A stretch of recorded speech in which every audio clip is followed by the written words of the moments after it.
Hi guys, welcome to Rachha kitchen house. ನಾನಿವತ್ತು simple ಆಗಿರೋಂಥ aloo Kurma recipe ಹೇಗೆ ಮಾಡೋದು ಅಂತ ತೋರಿಸ್ಕೊಡ್ತೀನಿ ನೋಡಿ. ಇದನ್ನು ಪೂರಿ ಮತ್ತು ಚಪಾತಿ ಎರಡೂ ಜೊತೆನೂ ತಿನ್ಕೋದು, ತುಂಬಾ ಟೇಸ್ಟ್ ಆಗಿರುತ್ತೆ.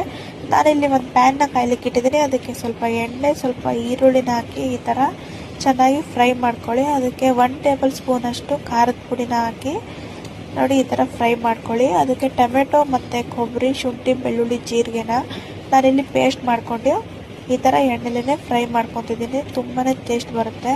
ಸ್ವಲ್ಪ ಉಪ್ಪು, ಧನಿಯಾ ಪೌಡರ್, ಗರಂ ಮಸಾಲ, ಸ್ವಲ್ಪ ಅರಿಶಿನ ಪುಡಿ ಈ ಥರ ಎಣ್ಣೆಲೇ ಫ್ರೈ ಮಾಡ್ಕೊಳ್ಳಿ. ನಾನಿಲ್ಲಿ ಆಲೂಗಡ್ಡೆನ ಬೇಯಿಸ್ಕೊಂಡು ಕಟ್ ಮಾಡ್ಕೊಂಡಿದ್ದೀನಿ. ಅದನ್ನು ಕೂಡ ಇವಾಗಲೇ ಜಾಯಿನ್ ಮಾಡಿ, ನೀರೇನು ಮುಟ್ಸೋಕೆ ಹೋಗಬೇಡಿ. ಇವಾಗಲೇ ಒಂದು 10 ನಿಮಿಷ ಫ್ರೈ ಆದರೆ ಸಾಕು. ಅದಾದಮೇಲೆ ಸ್ವಲ್ಪ ನೀರು ಹಾಕ್ಕೊಳ್ಳಿ. ನೋಡಿ ಸ್ಲಿಮ್ಮಲ್ಲೇ ಇರಲಿ. ಸ್ವಲ್ಪ ನೀರು ಹಾಕ್ಕೊಂಡಿದ್ಮೇಲೆ ಇವಾಗ ಸ್ವಲ್ಪ ಹೈ ಫ್ಲೇಮಲ್ಲಿ ಇಟ್ಟು ಉರಿಸಿ ಸ್ವಲ್ಪ ಸಾಕು. Thank you for watching.